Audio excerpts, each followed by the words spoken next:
Assalamualaikum warahmatullahi wabarakatuh. Di sini Pak Ferry akan mengasih tugas untuk kalian semuanya agar kalian bisa mendapatkan materi berikutnya, yaitu tentang pembelajaran yang kedua. Ayo mari kita ke TKP simak materinya. Pembelajaran 2 tema 3.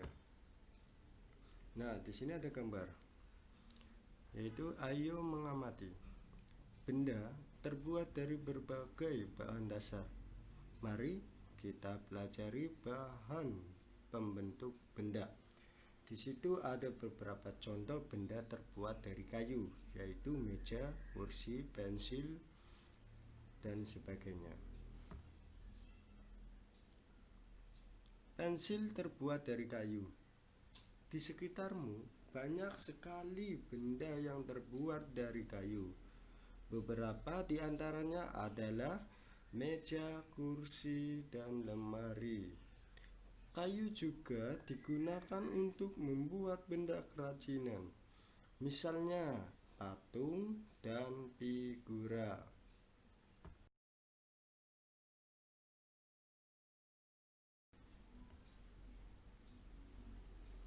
Pengertian dan bahan.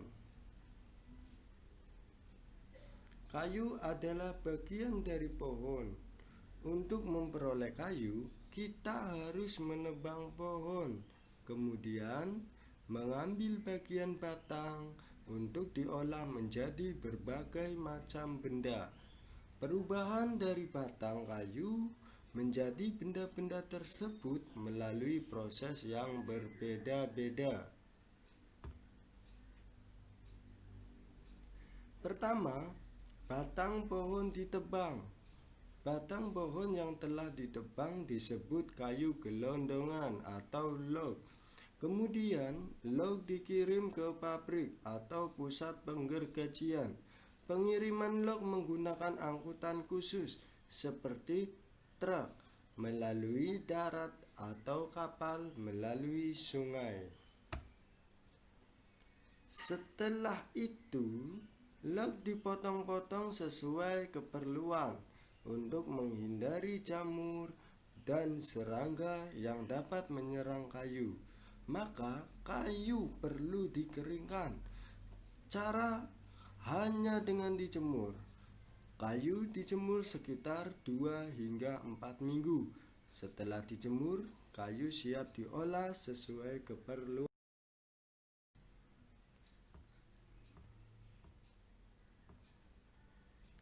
Kayu dapat dipilih menjadi bahan dasar benda. Mengapa?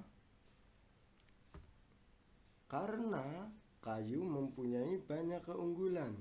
Keunggulan kayu adalah mudah dibentuk. Beberapa benda yang terbuat dari kayu jati dapat bertahan sampai puluhan bahkan ratusan tahun. Kelemahan benda berbahan kayu adalah tidak tahan api, sehingga mudah terbakar. Namun ada beberapa jenis kayu yang mudah terserang rayap atau serangga lainnya.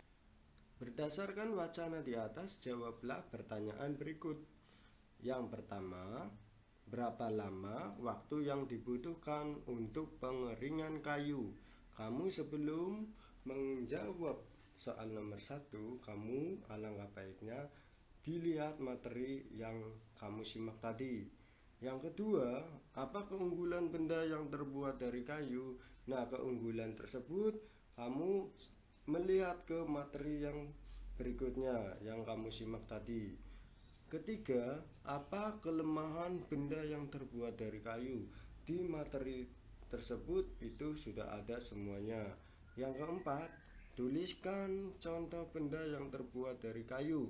Di sini kamu membuat contohnya, terus membuat gambarnya, terus kalian itu diisi sesuai dengan materi tersebut. Ini tugas yang pertama. Lalu tugas yang Di sini ada tugas yang kedua, perhatikan benda-benda di sekitarmu. Adakah yang terbuat dari kayu? Tuliskan hasil pengamatanmu di kolom yang telah disediakan. Di sini ada kolom, ada nomor, nama benda, lalu kegunaan benda. Contoh, nama benda A, kegunaannya itu apa? Nanti kamu ditulis di kolom dengan di bawahnya kegunaan benda itu. Lalu kedua, apa nama bendanya, lalu kegunaan bendanya itu apa, kayak gitu. Jadi kalian tidak asal-asalan untuk menjawab. Nah, jadi sampai di sini untuk materinya. Tugas 1 dan tugas 2 dikerjakan dengan benar, lalu dikumpulkan di video atau di lewat jaringan pribadi WA. Ya, terima kasih, semoga bermanfaat bagi kalian semuanya. Wassalamualaikum warahmatullahi wabarakatuh.